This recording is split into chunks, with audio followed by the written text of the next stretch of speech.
नमस्कार, मैं Rakesh Kumar GSN GK world में आपका स्वागत है। आज मैं बाल विकास और शिक्षा शास्त्र यानी पेडागोजी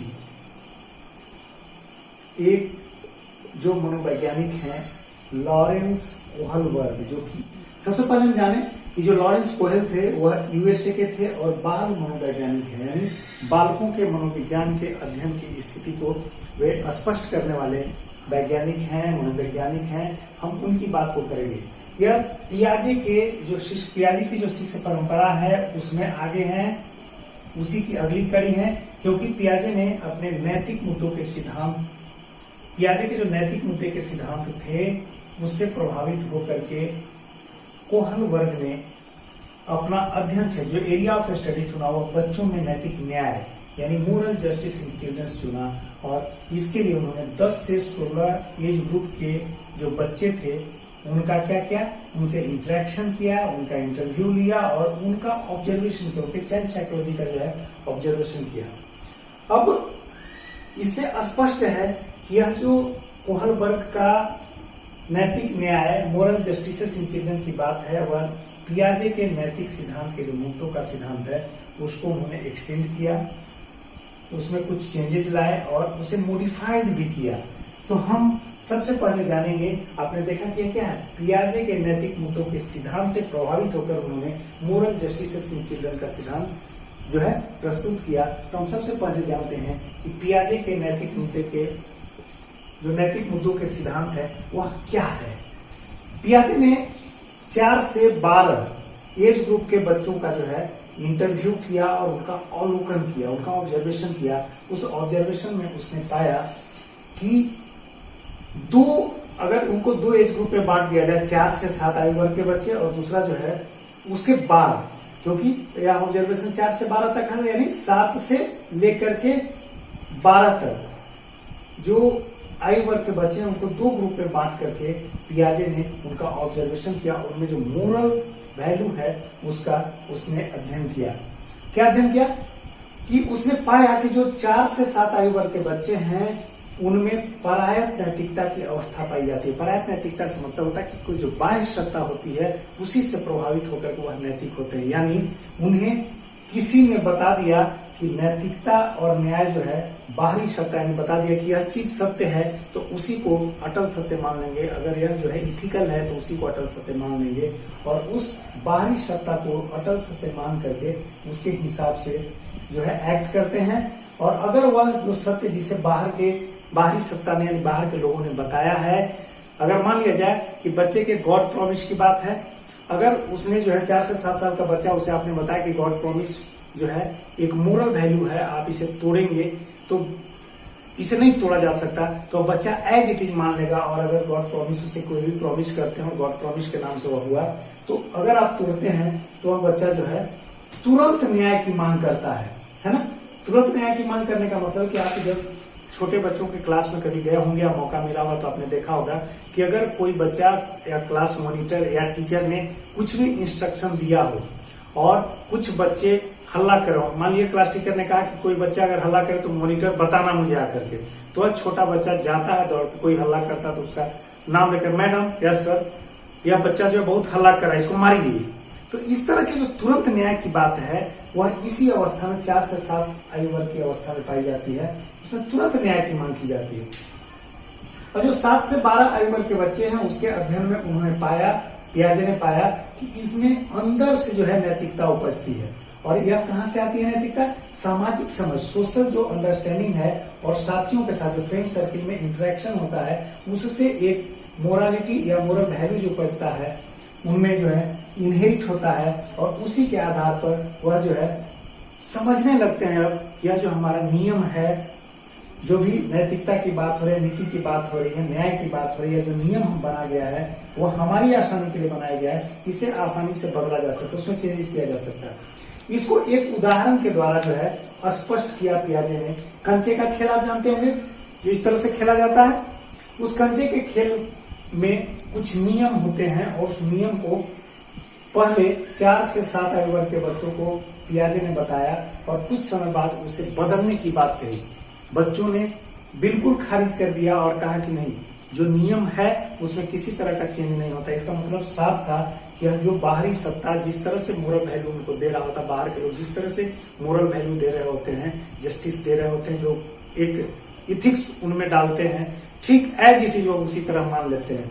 जबकि यही कंचे के खेल के कुछ जो नियम इनको समझाए थे, यानी 7 से 12 आयु वर्ग के बच्चों को, उन्होंने उनके सामने नियम बदला तो उन्होंने अपने हिसाब से नियम को और भी मोल्ड कर लिया। इस तरह से यह जो, तो आपने देखा कि किस तरह कोहलबर्ग ने, लॉरेंस कोहलबर्ग ने पियाजे के नैतिक मुद्दे पर परीक्षण किया और उसे सिद्धांत के रूप में बदला। उस सिद्धांत का नाम है नैतिक विकास का सिद्धांत, मोरल डेवलपमेंट प्रिंसिपल।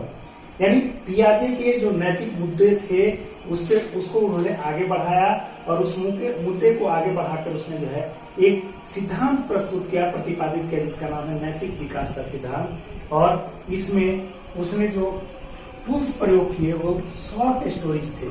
और शॉर्ट स्टोरीज क्या थे कि वह जो है छोटी छोटी कहानियां कुछ एज ग्रुप के बच्चों को सुनाते थे कोहलबर्ग, और उनसे नैतिक मसलों पर सवाल पूछते थे। कुछ कहानियां सुनाया और उससे सवाल पूछते थे और उससे मोरालिटी को, बच्चे में जो मोरालिटी का स्तर है उसको जानते थे और कैसे उसमें डेवलप होता था, इस पे रिसर्च करते थे, ऑब्जर्वेशन करते थे। एक बड़ी फेमस शॉर्ट स्टोरी है यूरोप में, उसको सुनाते थे, मैं उसकी थोड़ी चर्चा करता हूँ। एक यूरोप में एक महिला मौत के कगार पर थी और उसके पति हाइनस थे। डॉक्टर ने बोला कि रेडियम से एक दवा बनी है और यह शहर का जो फार्मासिस्ट है उसी ने बनाया है, आप जाइए उससे संपर्क कीजिए। हाइनस के पास, यानी उस महिला के पति के पास पैसे नहीं थे। उसने कई लोगों से उधार लिया, लेकिन जो उधार के पैसे थे वह इतना नहीं हो पाया कि उससे महिला का इलाज कराया जा सके, यानी दवा का दाम के बराबर भी नहीं हो सका।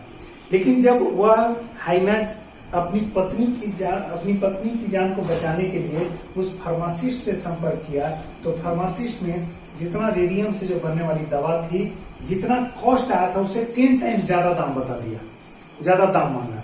तो इसने कहा कि मेरी पत्नी मौत के कगार पे है, आप अभी उधार दे दीजिए, जैसे ही मेरे पास पैसे आ जाएंगे तो मैं आपको चुका दूंगा। उसने कहा कि मैंने यह आविष्कार अपने पैसे कमा करके धनी होने के लिए किया है, न कि आपके लिए मैं खैरात बांटने आया हूं। मैं इससे 10 टाइम्स ज्यादा जो है लूंगा ही लूंगा, जितना रेडियम का खर्च है उससे मैं 10 टाइम्स ज्यादा लूंगा, तब दूंगा। आपकी पत्नी मरे या जिए बचे उससे मुझे कोई लेना देना नहीं है। अब हाइनस के सामने 2 ही रास्ते थे, क्योंकि उसकी जो पत्नी थी, जो महिला थी, उसकी पत्नी, वह मौत के कगार पर थी और उसे बचाना एक, और दूसरा यह फार्मासिस्ट जो दवा था उसको अपने पास रखे होते, वो देना नहीं चाहता, तो उसके लिए उसके पास पैसे नहीं थे। अब उसके पास 2 ही स्थितियां थी और इससे वह 2 फाइंडिंग्स पे पहुंचा। उसने क्या किया कि वो जो है फार्मासिस्ट के फार्मेसी में गया, डकैती डाला, दवा लाया और अपनी पत्नी को डॉक्टर को उपलब्ध कराया ताकि पत्नी का इलाज कराया जा सके। अब इससे जो कोहलबर्ग है वह 2 फाइंडिंग्स पे पहुंचे, 2 तथ्य पर पहुंचे। क्या पहुंचे कि एक नैतिक दुविधा की स्थिति और दूसरा नैतिक तर्कना की स्थिति। नैतिक दुविधा क्या है कि उस हाइनस के सामने 2 स्थितियां थी, 2 से अधिक नैतिक कार्य उसके सामने। एक नैतिक कार्य था कि चोरी नहीं करना, लेकिन परिस्थिति ऐसी बन रही थी कि अपनी पत्नी को बचाने के लिए उसे चोरी करना पड़ा, और दूसरा था उसकी पत्नी मरणासन थी, मौत के कगार पर थी, उसे बचाना। तो अब यहाँ जब 2 या 2 से अधिक नैतिक कार्य में से किसी एक का सिलेक्शन करना हो, चयन करना हो, तो वैसी स्थिति को हम लोग नैतिक दुविधा के नाम से जानते हैं, मोरल डाउट के नाम से जानते हैं। तो एक फाइंडिंग्स जो है शॉर्ट स्टोरी के आधार पर जो है कोहलबर्ग ने दिया, और दूसरा जो, अब इसमें क्या था, 2 क्वेश्चन उसके सामने था, हाइनस के सामने। एक तो दवा चुरानी चाहिए थी कि नहीं, एक सवाल। दूसरा था पत्नी की जान बचाने के लिए उसको दवा चुरानी चाहिए थी कि नहीं। एक तो दवा चुराने का मसला, दूसरा पत्नी की जान बचाने के लिए दवा चुराने का मामला। 2 मोरल वैल्यूज वाले प्रश्न जो है नैतिक कार्य उसके सामने, तो उसमें से एक को चुनना था। उसने क्या किया, अपनी पत्नी की जान बचाने के लिए दवा चुराई। अब जो है, अब इसको जब वह दुविधा की स्थिति में किसी एक का चयन किया, 2 सवाल थे उसके सामने नैतिक मोरल वैल्यूज के, उसमें से एक का चयन किया, तो अब उसके सही और गलत के बारे में निर्णय की जो स्थिति होती है उसको लेने के लिए जो तर्क करना पड़ता है, दिमाग के साथ जो लॉजिक करना पड़ता है, जो तर्क करना पड़ता है, उसी को हम लोग नैतिक तर्कना के नाम से जानते हैं। सही या गलत के प्रश्न के बारे में निर्णय करने की जो स्थिति है, डिसीजन मेकिंग की जो स्थिति होती है, इसी को हम नैतिक तर्कना के नाम से जानते हैं। अब हाइनेस के सामने भी दो सवाल थे, क्या सही किया या गलत। एक, क्या चोरी सही है या गलत। जो हाइनेस ने किया अपनी पत्नी की जान बचाने के लिए फार्मासिस्ट के घर में चोरी, वह सही था या गलत, या चोरी जो करना है वह सही है या गलत। तो दोनों ही स्थिति में अब उसे एक डिसीजन पे पहुंचना था, और यही जो निर्णय लेने के लिए उसने लॉजिक लगाया, दिमाग के साथ जो वार्तालाप की, जो अंतर्विक्षा किया, उसके आधार पर उसने निर्णय। लॉरेंस कोहनबर्ग के जो नैतिक विकास का सिद्धांत है, इनका मानना था कि हर एक व्यक्ति में जो नैतिक विकास का स्तर होता है या नैतिक विकास की जो प्राप्ति होती है, वह 3 स्तरों से होकर के गुजरता है। कौन कौन सा स्तर की बात कर रहे थे। 7 से 10 जो एज ग्रुप होता है उसमें एक तरह के नैतिक स्तर का विकास होता है। 10 से 13 आयु वर्ग का जो एज ग्रुप होता है, 10 to 13 जो एज ग्रुप के बच्चे हैं उनमें एक नैतिक स्तर का विकास होता है। और जो 13 से ऊपर एज ग्रुप के जो बच्चे हैं उनमें जो नैतिक का विकास होता है, जो मोरालिटी का विकास होता है, मोरल वैल्यूज जो उसमें डेवलप होते हैं, उसको उन्होंने कैटेगराइज किया। उनका मानना था कि जो हर एक 3 स्तर है नैतिक विकास के, एक स्तर, दूसरा स्तर और तीसरा स्तर। एज ग्रुप क्या है। पहला स्तर का एज ग्रुप है 7 से 10 आयु 7 से 10 वर्ष, दूसरा जो है वह 10 से 13 वर्ष है, तीसरा 13 वर्ष से ऊपर। अगर पहले वाले स्तर को इन्होंने नाम दिया पूर्व नैतिक स्तर।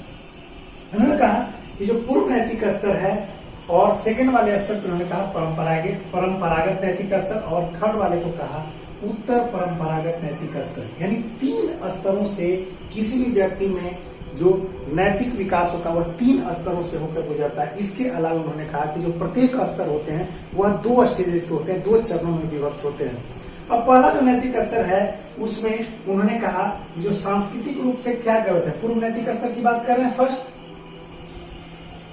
नैतिक विकास के सिद्धांत में जो उन्होंने बताया कि नैतिक विकास 3 स्तरों से होकर गुजरता है। उससे पहला स्तर पूर्व नैतिक स्तर है, इसमें 7 से 10 एज ग्रुप के जो है बच्चे शामिल होते हैं, उनमें नैतिक स्तर का विकास होता है।